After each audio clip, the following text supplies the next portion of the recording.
लॻे थो अॼु अम्मी जो केक ठाहिण जो प्लान आहे। हाँ सारा, तुंहिंजो फेवरेट चॉकलेट केक। केसि ताईं केक तयार थी वेंदो? फिलहाल तो मां केक जी इंग्रेडिएंट्स जी मेजरमेंट करे रही आहियां। अचो मां तव्हांजी हेल्प कयां थी। सारा, मेजर कर त हिन जग में केतिरा गिलास खीर आहे। अम्मी, हिन जग में 3 ग्लासेस ऑफ मिल्क आहे। इन जो मतलब इहो थियो त हिन जग जी कैपेसिटी 3 ग्लासेस आहे। पर अम्मी, जेकॾहिं मां हिन जग में मौजूद खीर खे हिन कप सां मेजर कयां त हिन जग जी कैपेसिटी 6 कप्स थींदी। हाँ सारा, इहो तो बिल्कुल ठीक चयो।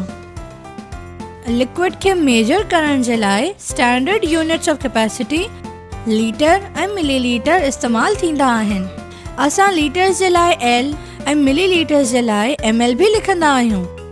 असां लीटर ऐं मिलीलीटर कीअं इस्तेमाल कंदा आहियूं? लिक्विड जी स्मॉल अमाउंट खे असां मिलीलीटर सां मेजर कंदा आहियूं। जीअं त तुंहिंजी फीवर जी मेडिसिन 250 मिलीलीटर आहे ऐं लिक्विड जी लार्ज अमाउंट खे मेजर करण जे लाइ असां लीटर इस्तेमाल कंदा आहियूं। जीअं त 5 लीटर पेट्रोल वग़ैरह। छो त 1 लीटर में 1000 मिलीलीटर हूंदा आहिनि। हाणे सारा, इहो ॿुधाए त हिन कप ऐं बकेट जी कैपेसिटी मिलीलीटर्स में हूंदी या लीटर्स में?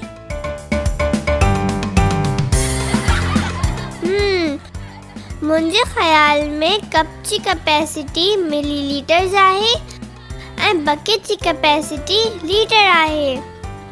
बिल्कुल ठीक सारा। दोस्तो, हाणे तव्हां हिननि कंटेनर्स खे ॾिसी ॿुधायो त हिननि जी कैपेसिटी मिलीलीटर्स में थींदी या वरी लीटर्स में।